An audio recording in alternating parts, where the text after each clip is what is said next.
El Centro Cristiano Ureña presenta Palabra de Vida.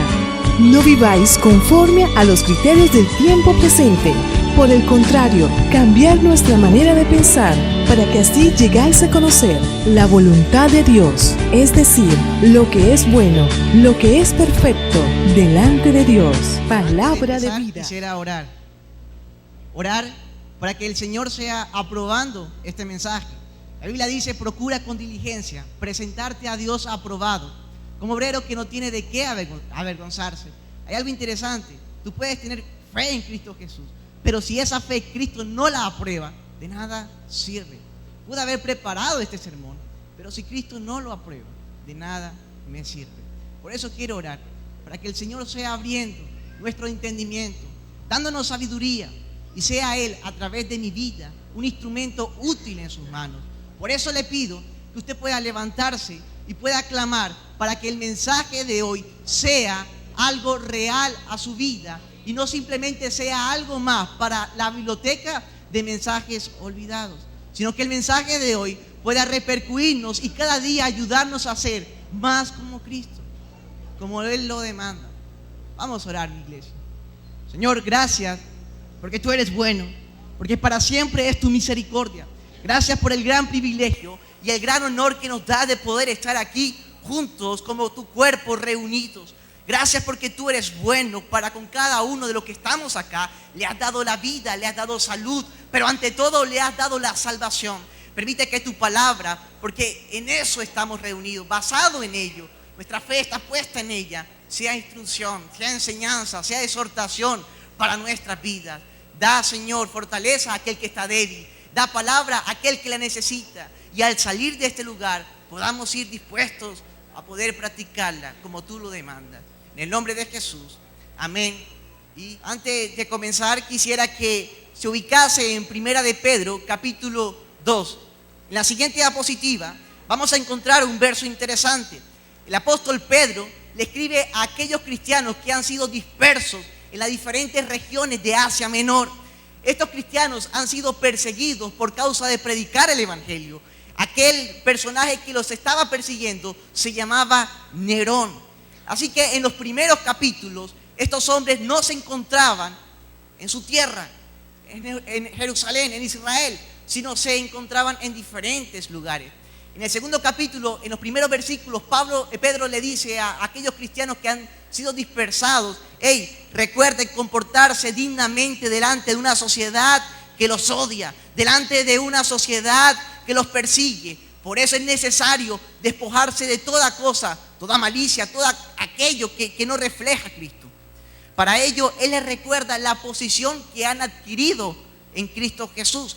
El versículo 9 nos dice que nosotros en Cristo Jesús somos real sacerdocio, somos nación santa, somos pueblo adquirido. Quiero preguntar, ¿cuántos de esos habemos aquí en este lugar? ¿O hay en este lugar? Si es así, entonces este mensaje es para usted. En el versículo 11 la Biblia dice: amados, interesante, hay un destinario en específico. No es para cualquier persona este mensaje, sino para aquellos que han sido lavados, regenerados, justificados y santificados por la sangre del Cordero. Aquellas personas que realmente los versos anteriores mencionan una posición en Cristo Jesús. Este mensaje es para aquellas personas. Para los que no, les motivo y les insto a que la palabra de hoy sea realmente redarguyéndolo y pudieran usted ver la realidad del cristianismo y la realidad del mundo.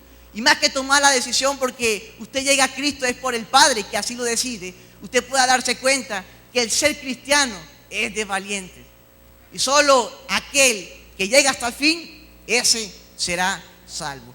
Así que el apóstol Pedro dice: amados, os ruego. Interesante. Había un anhelo, había una petición en este apóstol. ¿Cuál era su anhelo? ¿Cuál era su petición? Su rogativa apostólica. Y es allí donde me impacta las palabras que el apóstol Pedro utiliza: amados, os ruego como a extranjeros y a peregrinos. Les recuerda, antes de darle la orden, antes de darles el mandato, su posición. Supongamos que hay un partido del Barcelona o del Madrid, y está allí Cristiano y Messi y tienen un terrible partido. Provoca como meterse en el televisor, agarrarlos y decirles: hey, recuerde quiénes son ustedes. ¿Y quién soy? Posiblemente pueda responder alguno de ellos. Son lo mejor de lo mejor que el fútbol ha votado en la actualidad. Y es lo que el apóstol Pedro les da a conocer a aquellos cristianos. Hey, recuerden, por favor, antes de poder decirles lo que quiero decirles, recuerde quiénes son ustedes. Amados, os ruego como a extranjeros y peregrinos. La siguiente diapositiva nos muestra el mensaje de esta noche. Lo he titulado: Peregrinos en un mundo enemigo. Y voy a hablar acerca de 3 posturas, como el cristiano debe permanecer. 3 posturas en las cuales el cristiano debe evidenciar en el mundo en el cual nosotros habitamos. En la siguiente diapositiva nos muestra que un cristiano debe ser un xenos. La palabra xenos significa en el español extranjero y se opone sencillamente a la palabra polities, que significa ciudadano de un país, a la palabra epichorios, que significa habitante de un país, y a la palabra endemos, que es nativo de un país. Cuando hablamos de un extranjero, no estamos hablando ni de un ciudadano, ni de un nativo, ni de un habitante, sino de una persona que no yace en ese lugar. Esta palabra es muy interesante porque aparece en la Biblia una cantidad de veces increíble, pero con significados y terminologías diferentes, pero siempre con el mismo principio: no perteneces allí. En los siguientes versículos lo vamos a ver más detalladamente. Mateo capítulo 25, versículo 35. Porque tuve hambre y me disteis de comer, tuve sed y me disteis de beber, fui forastero. La palabra forastero allí es xenos. Nótese que cambió el significado que le di al principio. ¿Cuál fue el significado de xenos? Extranjero. Aquí, ¿cómo lo traduce Reina Valera en 1960? Forastero. Bien. Efesios capítulo 2, versículo 12. En aquel tiempo estabais sin Cristo, alejados de la ciudadanía de Israel y ajenos. Nuevamente cambia la frase. Tercera de Juan, capítulo 1, versículo 5. Amado, fielmente te conduces cuando prestas algún servicio a los hermanos, especialmente a los desconocidos. Nuevamente la palabra xenos, haciendo hincapié en otra terminología. Hebreos capítulo 11, versículo 13 nos da a relucir el verdadero significado de esta palabra. Conforme a la fe murieron todos estos sin haber recibido lo prometido, sino mirándolo de lejos y creyéndolo y saludándolo y confesando que eran extranjeros y peregrinos sobre la tierra. ¿Por qué nosotros hablamos acerca de esta palabra xenos? Porque cuando nosotros entendemos lo que el apóstol Pedro le está diciendo a aquellos cristianos que son extranjeros, le está sencillamente diciendo: hey, recuerden que son forasteros, recuerden que son ajenos a la sociedad que vive, recuerden que son unos desconocidos para el entorno en el cual ustedes están inmiscuidos, pero ante todo, por favor, recuerden quiénes son. Y eso es importante. ¿Por qué? Porque este mundo no nos ve como parte de él. La gente nos llama locos. Y es una locura. Señor, ven pronto, ven pronto, ven pronto. Y la gente nos mira: ¿quién va a venir? Extraterrestre. No tiene sentido lo que anunciamos, no tiene sentido lo que predicamos. Por eso la gente dice: le lavaron el cerebro. Porque mientras que el mundo siga siendo mundo, nosotros seremos ajenos a él. ¿Por qué? Quiero que me acompañe rápidamente a Filipenses capítulo 3, versículo 20. Dice la Biblia: mas nuestra ciudadanía está en los cielos, de donde también esperamos al Salvador, al Señor Jesucristo. Interesante. La Biblia dice que nosotros pertenecemos, cuando tenemos la salvación, cuando tenemos la gracia de Dios, su misericordia, a otro lugar que no es este mundo, sino que la ciudadanía, en este caso nuestra identidad como nativos y habitantes de este país, se pierde, porque ahora somos de una ciudad y de una sociedad y sistema totalmente diferente. Y más adelante empezaré a clarificar mejor la idea. La segunda postura que debe el cristiano tener frente a este mundo es la siguiente palabra, la siguiente diapositiva, es parapidemos. Esta palabra significa peregrinos. Amado, os ruego como a extranjeros. ¿Y a qué? A peregrinos. Allí en Hebreos capítulo 11, versículo 13, podemos leer rápidamente, pero antes de leer, esta palabra es aplicada a aquellas personas que se establecían temporalmente en algún lugar, pero no pertenecían a ese lugar. Un claro ejemplo de peregrinos en la actualidad, los sirios. Los sirios, por su crisis que viven en la actualidad en Siria, tienen la desventaja de poder estar constantemente moviéndose. Llegan a un lugar, se instalan, duran algunos meses y luego se tienen que ir. Pero cuando ellos llegan, montan una morada ciertamente para poder sobrevivir, para poder comer. Pero al final de algunos meses, ya sea que la nación los bota o tienen que irse por causa de la persecución, tienen que irse. Y son en la actualidad los forasteros que tiene nuestro mundo. En Capacho, cuando tú vas en la buceta, no sé cuántos lo han visto, un señor con capucha, tiene la barba larga, no significa que la barba es de locos, es importante aclararlo, ¿no? Y tiene un bastón, y entonces la persona va allí y tú le preguntas, ¿tú dónde vives? Y él dice, donde me caiga la noche. Y es interesante lo que estas personas hacen. Quiero ampliar más la idea acerca de esta palabra. Hebreos capítulo 11, versículo 13. Vamos a desglosarlo. Conforme a la fe murieron todos estos. ¿Quiénes? Abraham, Isaac, Jacob y todos aquellos que recibieron la promesa. Todos estos sin haber recibido lo prometido, sino mirándolo de lejos y creyéndolo y saludándolo y confesando que eran ¿qué? Extranjeros y ¿qué? Peregrinos. ¿Sobre qué? ¿Sobre una nación? No, es que, ya va, hermano, el contexto de Pedro es que está haciendo hincapié en que no están en su nación. Pero para estos grandes hombres, considerados por muchos de nosotros, que inclusive estamos conociendo detalladamente sus historias, cómo se sentían ellos aquí en la tierra, como qué, extranjeros y como peregrinos. ¿Por qué? Interesante, sigamos leyendo.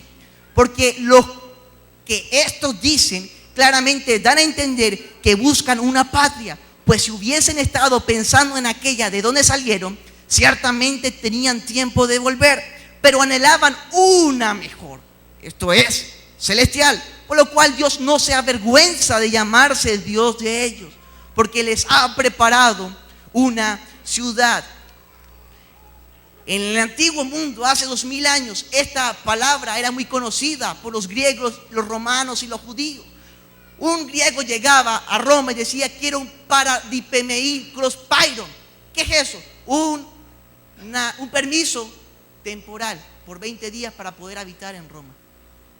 Y de esa manera podía usted habitar en cierto lugar temporalmente, no permanentemente. ¿Por qué les hablo acerca de esto? Porque es una realidad. Nosotros habitamos en este mundo, pero es temporalmente. No es nuestra residencia fija. Tercera palabra.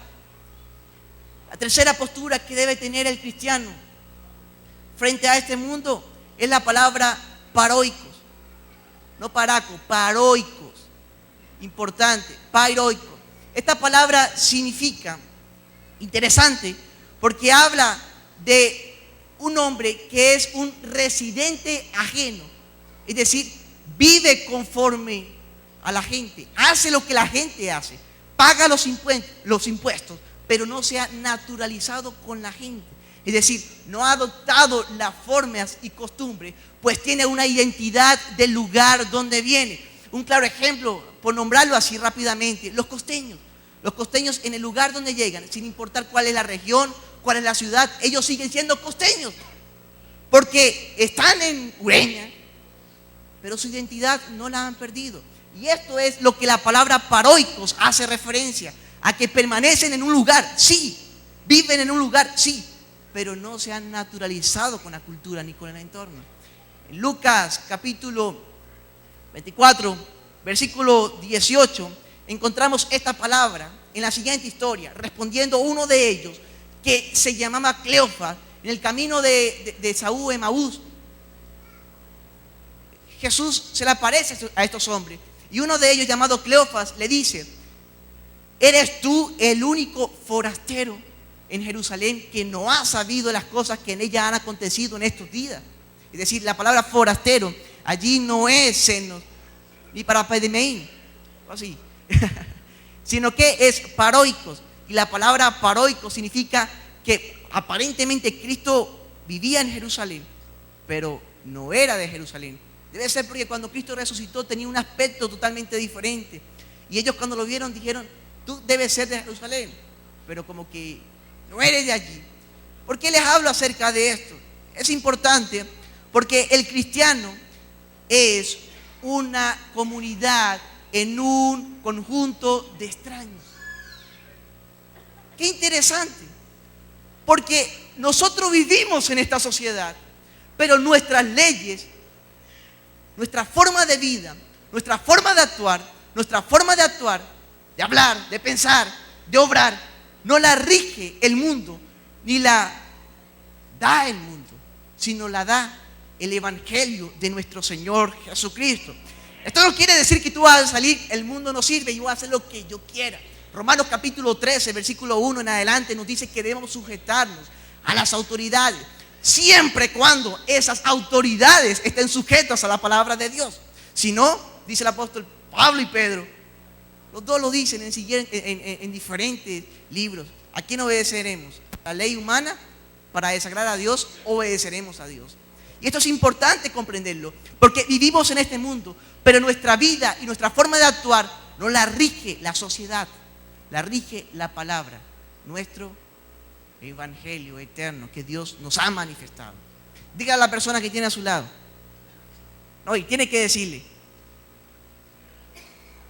quédese tranquilo, que esto apenas es la introducción. La pregunta que surge es, entendiendo que soy extranjero, entendiendo que soy peregrino en este mundo, ¿cuál es mi relación con este mundo? ¿Cuál debe ser nuestra relación con el mundo, amada iglesia? Porque entonces, al hablar de este tema, podemos pensar muchas cosas. ¿Y sabe qué es lo bonito, lo grandioso y lo efectivo de la Biblia? Que la Biblia tiene respuesta para todo. ¿Quieres saber cuál debe ser nuestra relación con el mundo según la Biblia? Siguiente diapositiva. Primera de Juan, capítulo 1, versículo 15. Nos vamos a encontrar cómo debe ser nuestra relación. Feliz día del amor y la amistad. No, este amor no es amor. ¿Quieres un verdadero amor? ¿Quieres un verdadero amor?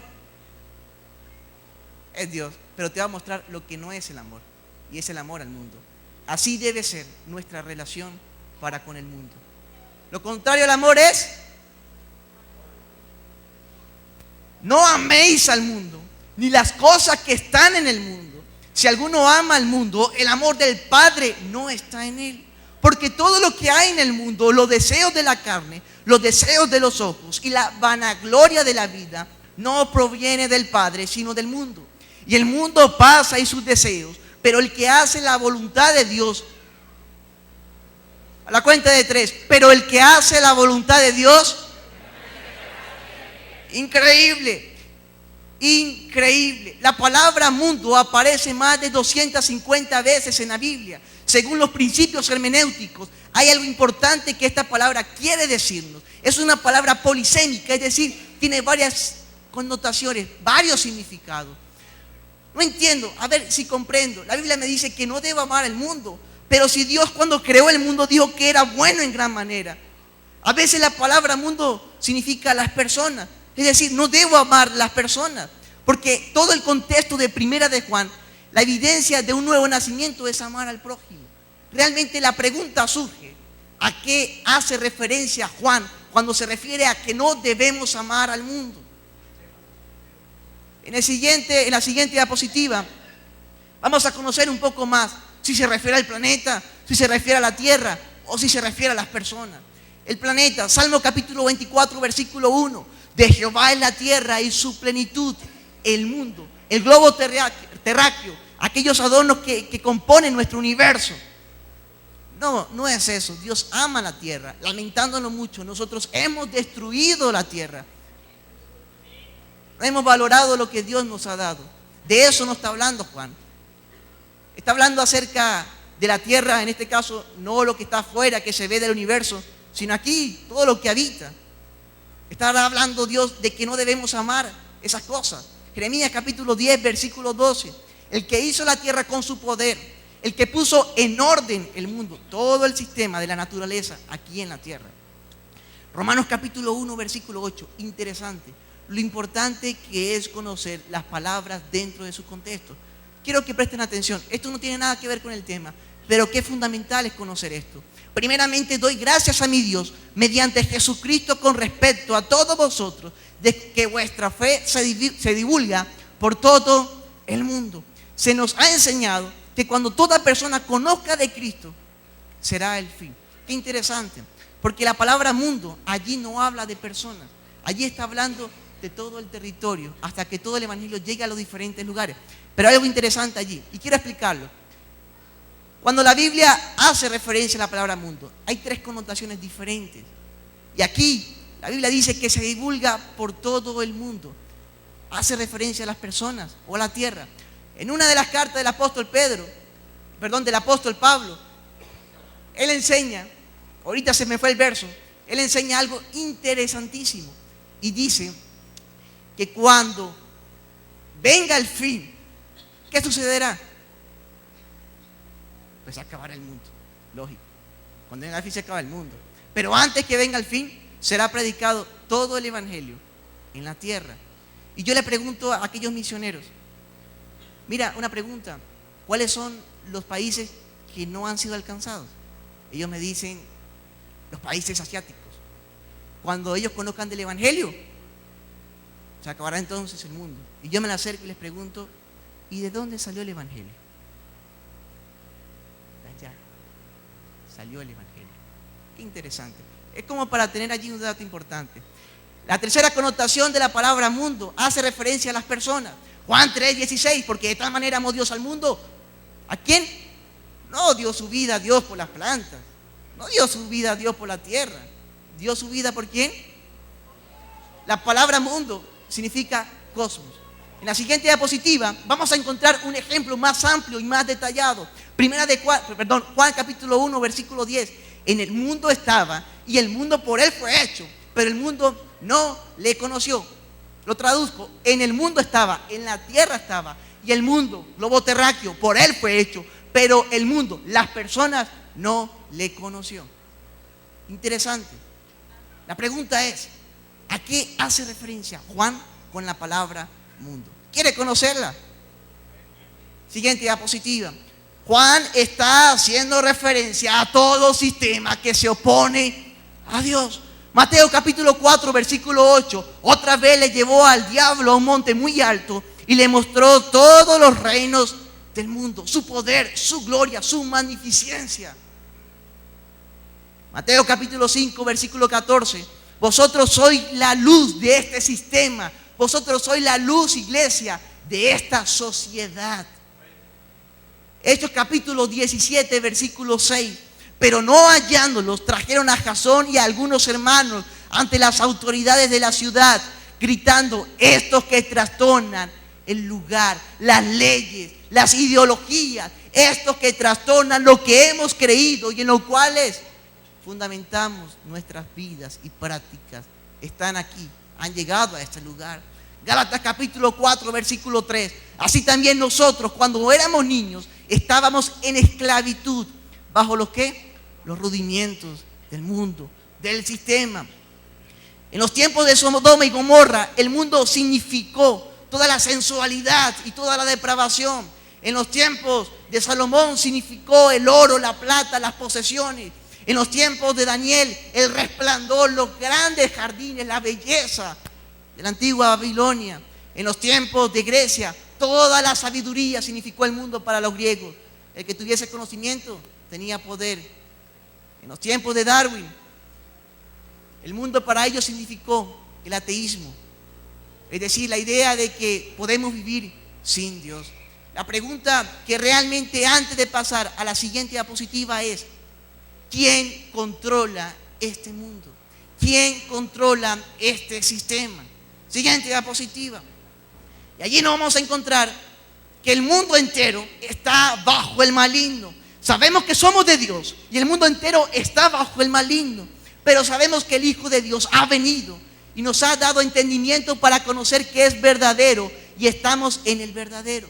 Interesante, porque Él no solamente controla el mundo y el mundo está bajo Él, sino que el mismo Jesucristo dijo qué papel desempeñaba Él en esta sociedad. Juan capítulo 14, versículo 3.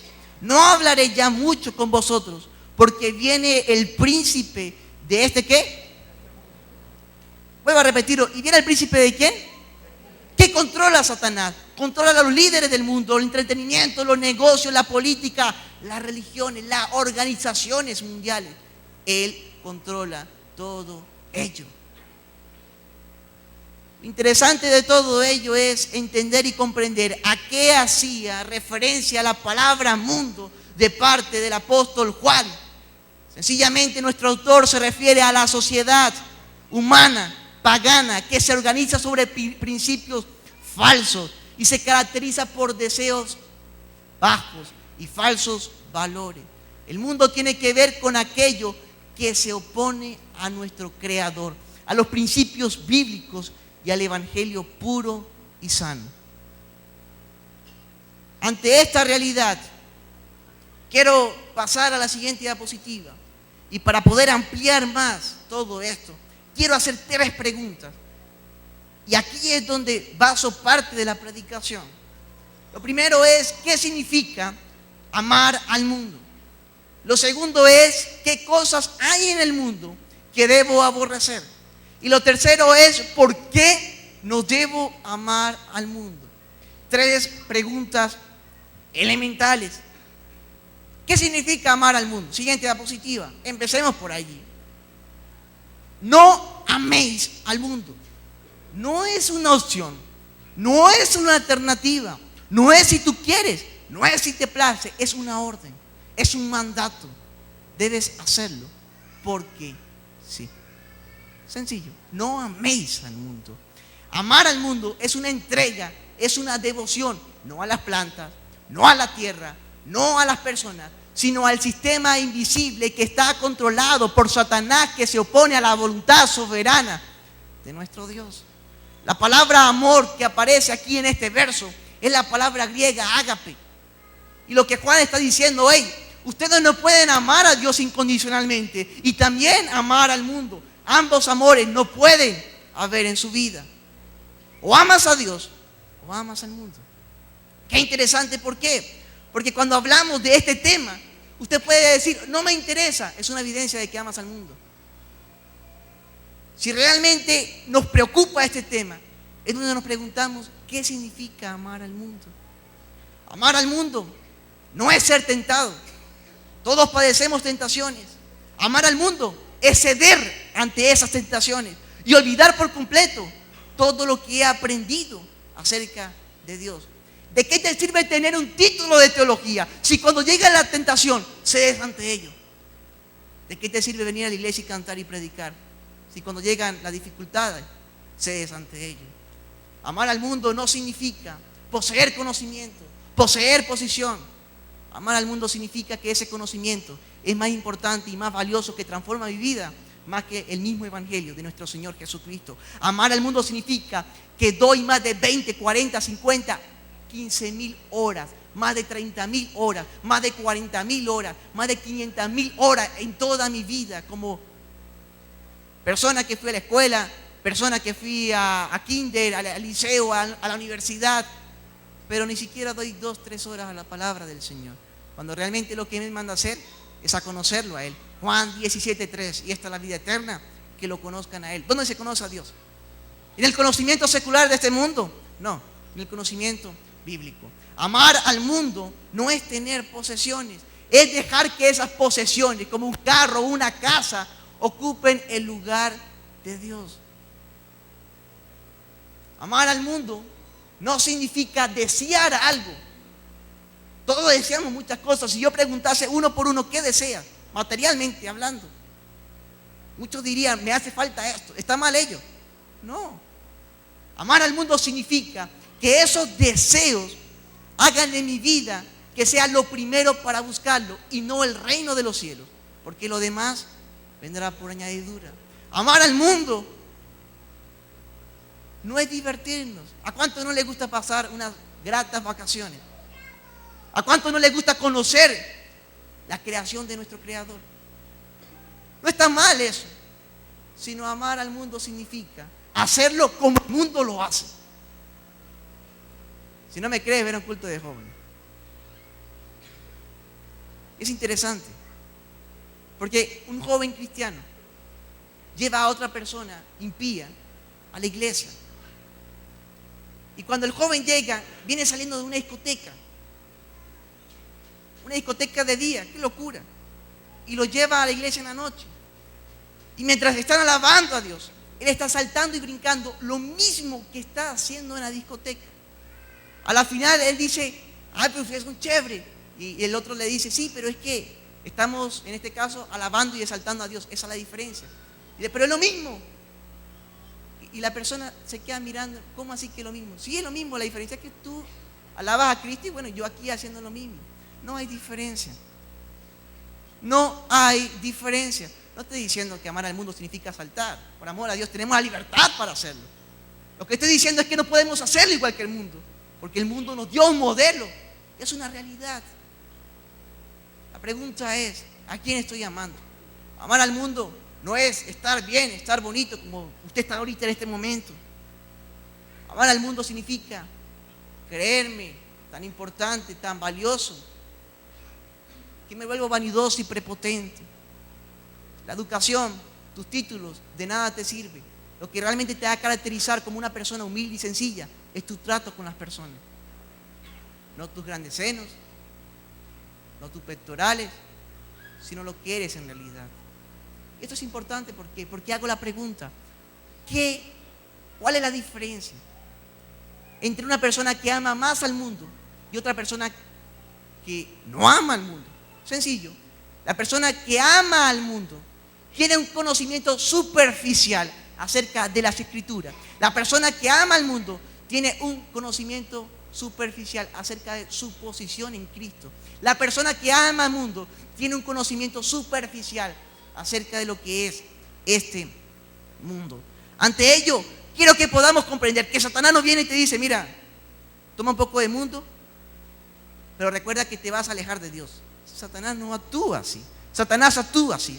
Hey, toma un poco de mundo, pero tranquilo, que no te vas a alejar de Dios. Y contradice lo que está diciendo Juan. No améis al mundo, ni las cosas que están en él.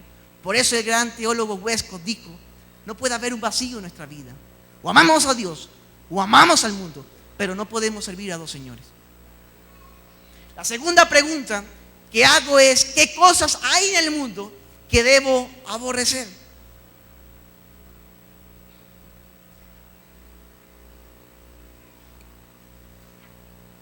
¿Qué cosas hay en el mundo que debo aborrecer? En la siguiente diapositiva, en el versículo 16 de lo que acabamos de leer, dice que están los ¿qué? Los deseos de la carne. Y esto es importante, ¿por qué? Porque los deseos de la carne significan los deseos que emanan de nuestra naturaleza, como el comer, como el beber, inclusive tener relaciones sexuales. La pregunta es, ¿desear ello está mal? No, pero hacerlo de una manera deliberada que nos lleve a ir en contra de nuestra moral y la santidad de Dios es donde se convierte en pasiones y se convierte en pecado. Se lo voy a explicar. ¿Comer está mal? No, pero si comes en exceso, ¿cómo se llama? Glotonería, pecado. ¿Dormir está mal? No, si lo haces en exceso, ¿cómo se llama? Pereza, pecado. ¿Tener relaciones está mal? No, dentro del matrimonio. Si lo haces fuera del matrimonio, ¿cómo se llama? Adulterio y fornicación. Las personas tienen deseos, tienen necesidades como el sentirse amado, el sentirse seguro, el sentirse autorrealizado, autosuficiente. Pero cuando tú intentas llenar esa seguridad en la economía de Venezuela, en las cosas y en las posesiones que tú tienes, vas a encontrar siempre un vacío. Cuando tú intentas ser amado a través de una persona y no a través del amor de Cristo, vas a encontrar un vacío. Cuando tú intentas llenarte con psicología, positivismo, al final vas a encontrar un vacío. Los grandes filósofos, los grandes psicólogos murieron, se quitaron la vida de ellos mismos. Una persona, Robert Williams, payaso feliz, al final, mira, eso es lo que el mundo ofrece. Eso es lo que la carne ofrece. La carne, al parecer, es tu amo. Porque todo lo que nos pide, nosotros damos. Y no puede ser así. ¿Sabe por qué ocurre eso? Por falta de dominio propio. La carne debe estar sujeta a tu dominio. Es una realidad que no podemos ignorar. Por eso Gálatas capítulo 5, versículo 16 dice el apóstol Pablo: digo pues, andad en el Espíritu y no satisfagáis los deseos de la carne. No todo lo que te pide la carne debes hacerlo. Este año, a las 4 de la mañana, coloco el reloj para orar. No me he parado ni una vez, soy sincero. Solamente me paro, Señor, gracias, y ahí en la oración me quedo dormido nuevamente. A las 8 venimos a orar, en la tarde tengo otra hora de oración y en la noche nuevamente. En la tarde, cuando estoy orando, me llegan miles de pensamientos y ya como que dice mi carne: hey, ya has dado lo suficiente. Oraste a las 4 de la mañana como 30 minutos, ya es algo. En la mañana oraste casi 30 minutos y ahorita estabas orando. Hey, tranquilo, ya cumpliste con ello. Cuando mi carne me hace eso, le meto más peticiones para que aprenda a ser seria. Porque es una realidad. La Biblia dice: cuídate de ti mismo. Tu peor enemigo no es Satanás. Satanás fue vencido. Tu peor enemigo eres tú mismo. Que es una realidad. Ten cuidado y no satisfaga los deseos de la carne. La segunda cosa que el apóstol Pedro nos dice que debemos tener cuidado y que debemos aborrecer es los deseos de los ojos. Los ojos o los deseos de los ojos se refieren a las malas inclinaciones existentes en el hombre que lo llevan a cometer pecados. Algunos hablan que los ojos son las ventanas ¿de qué? Del alma. Cuando nosotros vemos cosas, recibimos informaciones que alteran nuestros impulsos y esos impulsos nos llevan a realizar acciones. Les voy a dar algunos ejemplos. Cuando Eva vio la fruta, pues allí aparece una manzana. No es una manzana, pero fue la imagen que más acertada encontré. Ella, antes de hacerlo, no dijo: ay, me levanté, gracias a Dios por otro día, hoy voy a pecar y voy a hacer que la humanidad peque por mi culpa. No, ella primeramente vio y empezó a codiciarlo. La Biblia lo dice. David, cuando vio a la mujer, dice: hoy voy a fornicar, hoy tengo como ganas de hacerlo. No, se asoma en el balcón y ve a esa mujer a través de ¿qué? De los ojos. El rey Acab le fue prohibido tomar los tesoros y las posesiones. La gente dice: mira, a mí me pueden ofrecer lo que quieran, pero yo sigo a Cristo cuando le coloquen esa camioneta y ese carro y esa quinta para que predique un evangelio que no es. ¿Qué va a hacer? Porque los deseos de los ojos no tienen en sí un valor interno, son un valor ¿qué? Externo. Lo que tiene un valor interno es tu vida espiritual. Y lamentándolo mucho, al percibir esas cosas, te van a llevar a actuar de acuerdo a los deseos de la carne, de acuerdo a las necesidades que cada uno de nosotros tenemos. Mateo capítulo 6, versículo 22 dice: la lámpara del cuerpo es el ojo, así que si tu ojo es bueno, todo tu cuerpo estará lleno de luz, pero si tu ojo es maligno, todo tu cuerpo estará en tinieblas. Así que si la luz que hay en ti es tinieblas, ¿cuánto no serán las mismas tinieblas? Presten atención. La Biblia dice que si tu ojo te es ocasión de caer, quítatelo. No vas a llegar a hacer eso, te lo vas a interpretar correctamente. Quiere decir que si hay algo que te hace pecar, como es este computador, y crees que no tiene la fuerza suficiente, agárralo y rómpalo. Pero es mejor entrar al reino de los cielos sin computador que irse con él al infierno. Estoy usando una metáfora, pero es una realidad. Si sabes que esa mujer te está escribiendo a ese teléfono, agárralo y pártalo. Pero debes cortar aquello, porque es imposible combatir la tentación. La tentación no se combate. Eres humano. La tentación se huye, se evita. Debes huir de ella, debes cortarla. La tercera cosa que el apóstol Juan nos habla es la vanagloria de la vida. Aquí la palabra vanagloria significa alzoneia. Alzoneia para los antiguos moralistas era una persona que pretendía ser más que otras personas. Era una persona sencillamente fanfarrona. Estaba orgullosa de lo que había alcanzado y de lo que ha alcanzado. Se cree autosuficiente y cree que las riquezas y el poder lo es todo. ¿Usted conoce a alguien así? ¿Usted conoce a alguien así? Que lo conozca, pero que no sea usted. Es lo importante.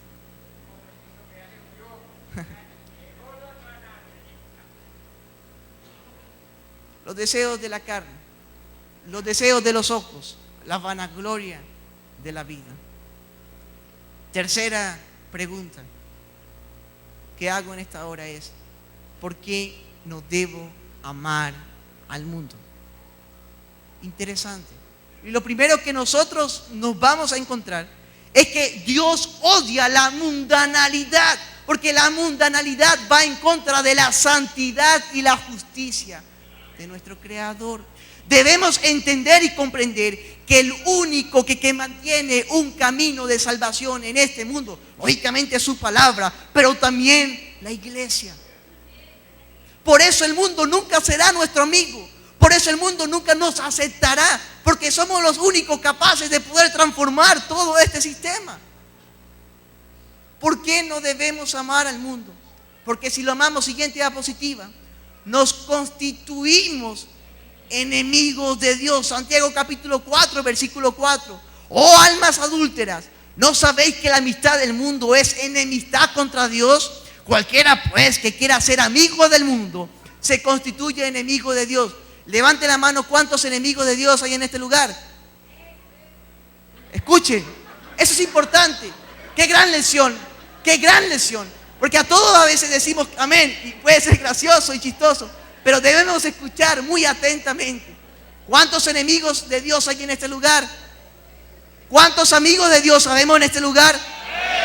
¿Por qué no debemos hacer amigos del mundo? Te lo voy a decir por qué. Porque según el contexto de lo que Juan está diciendo, el mundo y las cosas que provienen de él no provienen de Dios. ¿Sabe por qué no podemos hacer amigos del mundo? No debemos amar al mundo. Porque los deseos de este mundo pasan, pero el que hace la voluntad de Dios permanece. ¿Sabe por qué no debemos amar a este mundo? Porque el reino de los cielos no es de este mundo. Qué importante es comprenderlo. Respondiendo, Jesús dijo: mi reino no es de este mundo. Pero como que se nos olvidó. Si mi reino fuera de este mundo, mis servidores pelearían para que yo no fuera entregado a los judíos. Pero mi reino no es de aquí. 2000 años después seguimos peleando pensando que el reino de Dios está en este sistema y no nos damos cuenta que el reino de Dios está aquí. Qué importante conocer esto. ¿Sabe por qué el mundo a nosotros no nos quiere? Porque así como aborreció a Cristo, así también Él prometió que nos iba a aborrecer.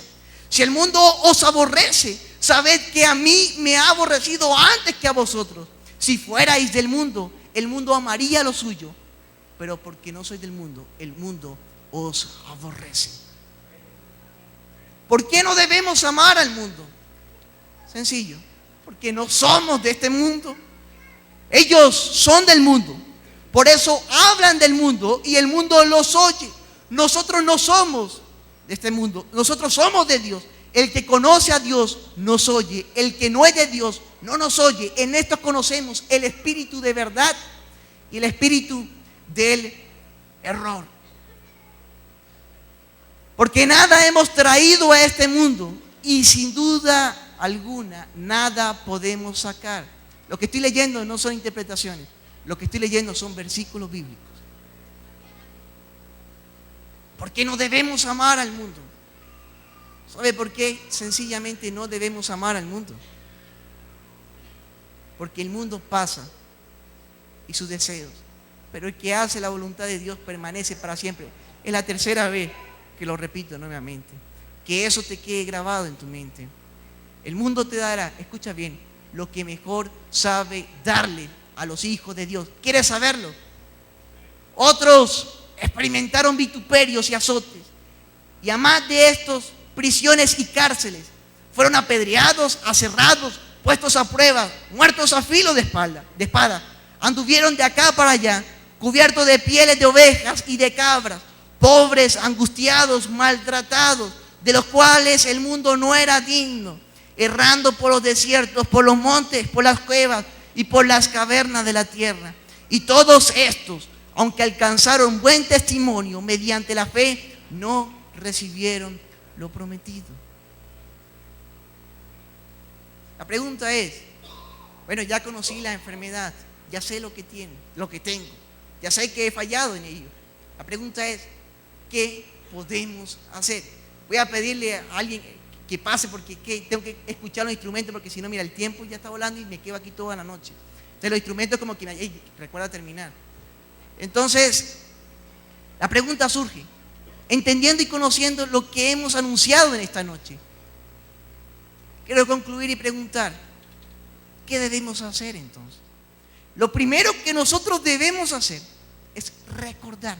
¿Recordar qué?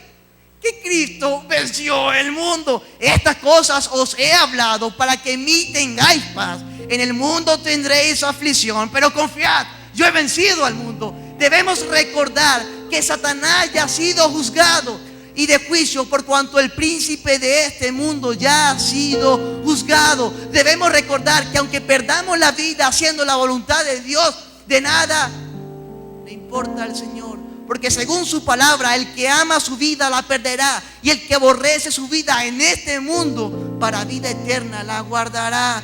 Debemos conocer que la manera de vencer al mundo es esta, porque todo lo que es nacido de Dios vence al mundo, y esta es la victoria que ha vencido al mundo, nuestra fe. ¿Quién es el que vence al mundo? Sino aquel que cree en Cristo Jesús. Debemos entender y recordar que el reino de Dios no es en este sistema. Apocalipsis 11:15, el séptimo ángel tocó la trompeta y hubo grandes voces en el cielo que decían: los reinos del mundo han venido a ser de nuestro Señor Jesucristo. Romanos capítulo 12, versículo 2.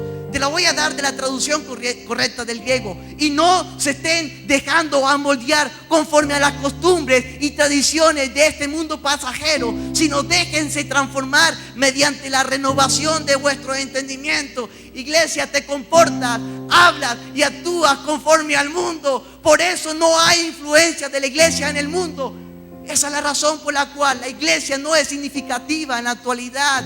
Venezuela está sumergida en pecado y la iglesia lo único que hace es actuar conforme a lo que el mundo le ha enseñado. La iglesia no es lo que estamos aquí ahorita reunidos. La iglesia es cuando usted está en su casa solo frente al computador, porque en vez de estar orando y clamando por un avivamiento, en vez de estar orando por una iglesia santa, estás perdiendo tiempo en lo que el mundo te ofrece. La televisión, el espectáculo, el celular, el internet. El mundo tiene una nueva estrategia. La pregunta es, ¿en cuál fuiste tú engatusado? El mundo pasa en sus deseos. Importante.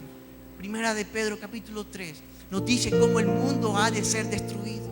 Dice que será destruido por fuego. Y al comprender que será destruido por fuego, yo me pregunto, no puede ser. O sea, invertí 30, 40, 50 años de mi vida para adquirir lo que tengo ahora o lo que voy a tener en un futuro, y eso será destruido. Entonces, ¿realmente en qué debo invertir mi tiempo? ¿En qué debo invertir mi vida? No hagáis tesoros en la tierra, donde la polilla y el orín corrompen. Haceos tesoros arriba en el cielo, donde el orín no corrompe. Comprendiendo y entendiendo, clarificando la idea de que el mundo y todo lo que tenemos de él, tu casa, tu carro, es pasajero y nunca debe ser la prioridad. Termino con esta pregunta, colóquese de pie. Termino con esta pregunta: ¿realmente a quién amo?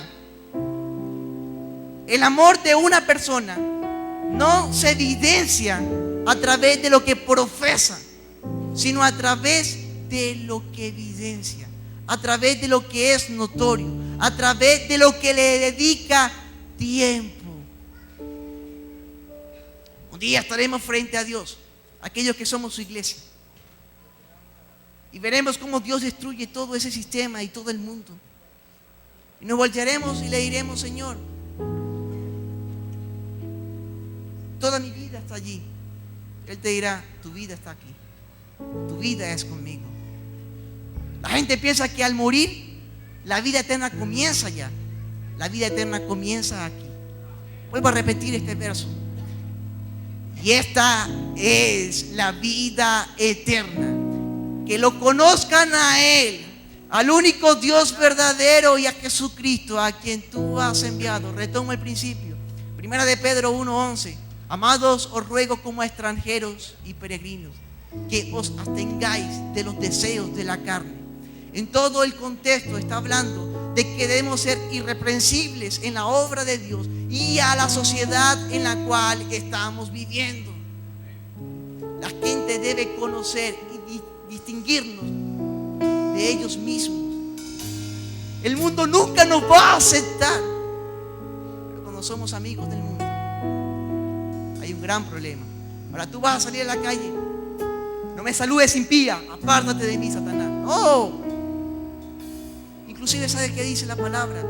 Que aquellos a los cuales tú ni siquiera deberías abrirle la puerta, no son a ellos, son aquellos que dicen ser tus hermanos y están en fornicación y adulterio, manchando el nombre de Cristo. Son a ellos que no deben ni siquiera hablarle, ni siquiera abrirle la puerta. Dice su palabra. No a aquellos que están sin Dios. Aquellos que están sin Dios están esclavizados. Aquellos que están sin Dios están nublados. Y es tu responsabilidad y la mía poder anunciarle lo que Cristo hizo por ellos y quienes realmente controlan este mundo. Quiero preguntar, y ya termino ahora sí con ello: ¿este mundo va a mejorar? Ya va, quiero que piensen por un instante. Sea cual sea tu respuesta, realmente no me interesa. ¿Sabe por qué? Porque la pregunta realmente es esta: ¿crees que en el reino de los cielos todo será perfecto? ¿Crees que en el reino de los cielos habrá dolor? ¿Habrá llanto? ¿Habrá pobreza? ¿Habrá injusticia? Entonces esperemos con anhelo y añoremos ese día, porque mientras que estemos aquí, el mundo no nos hará feliz. Luchemos contra él, prediquemos su palabra y sacudamos el mismo infierno con la palabra y el evangelio de nuestro Señor Jesucristo. ¿Cree usted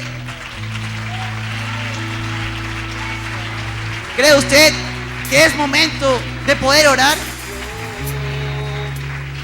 ¿Por qué vamos a orar? ¿Por qué vamos a orar, iglesia? ¿Sabe por qué vamos a orar? Porque el Señor tiene misericordia y gracia de su pueblo. Y a pesar de que nos hemos adaptado a las tradiciones de este mundo, Dios tiene todavía en nosotros oportunidad, nos la da. La victoria está en Cristo. ¿Quieres estar del lado ganador? Aquel que no es cristiano y no perteneces a la iglesia. ¿Quieres estar del lado ganador? Bienvenido. Pero sepa que el mundo te va a aborrecer. ¿Estás dispuesto a pagar el precio y a morir a sí mismo? Será bienvenido. Ese es el precio. Y aquellos que estamos en Cristo Jesús, paguémoslo, porque al final recibiremos la corona de justicia incorruptible. La gente corre 20 años, trabaja 20 años para obtener un premio, una medalla que será colgada en una pared. 20 años de su vida como Usain Bolt, pero esa medalla un día dejará de existir y su nombre dejará de existir. Invirtamos nuestra vida por esa corona incorruptible que un día será arrojada a los pies del único que merece la honra y la gloria. Nuestro Señor es el único que merece su gloria. No nos conformemos a este sistema. Padre, yo te doy gracias por cada hombre, por cada mujer que se encuentra en este lugar. Tu palabra fue expuesta en esta noche.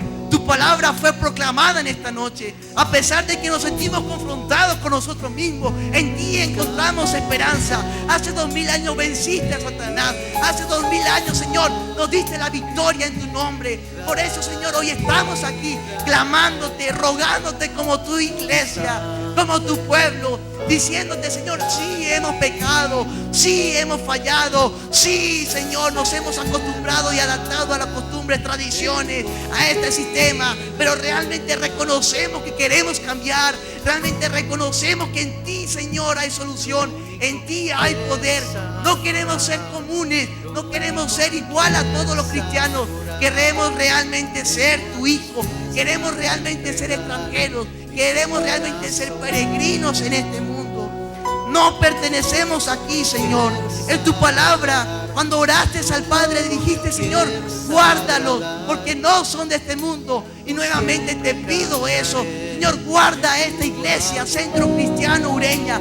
Guarda el cuerpo pastoral, guarda la alabanza, guarda a cada hombre, guarda a cada mujer, porque a pesar de que no son de este mundo, tienen aflicciones, tienen problemas, tienen dificultades. Permite, Señor, que así como el Padre y tú son uno, así nosotros también como tu iglesia podamos ser uno, para encontrar en ti fuerza, para encontrar dominio propio, para poder encontrar en ti, Señor, aquello que tú nos das. Gracia, misericordia, justicia, rectitud. Señor, bendícenos y permite que al final de nuestros días podamos decir: he aquí he batallado, he aquí he luchado, pero con todo he permanecido en la fe. Que al final podamos decir: Señor, gracias por la vida que me diste, porque mi vida fue dedicada a ti. Y no podamos decir al final: oh, cuánto me fuese gustado haber aprovechado mi vida para Cristo. Te damos gloria y alabanza por tu palabra.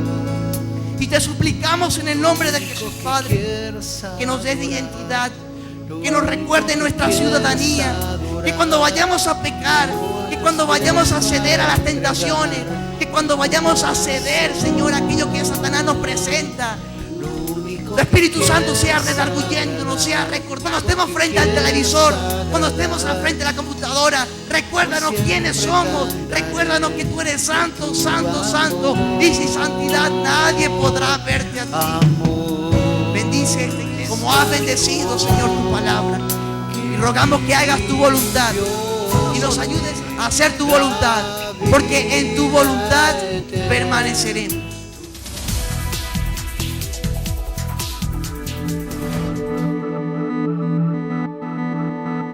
El Centro Cristiano Ureña. Palabra de vida. No viváis conforme a los criterios del tiempo presente. Por el contrario, cambiar nuestra manera de pensar para que así llegáis a conocer la voluntad de Dios, es decir, lo que es bueno, lo que es perfecto delante de Dios. Palabra de vida.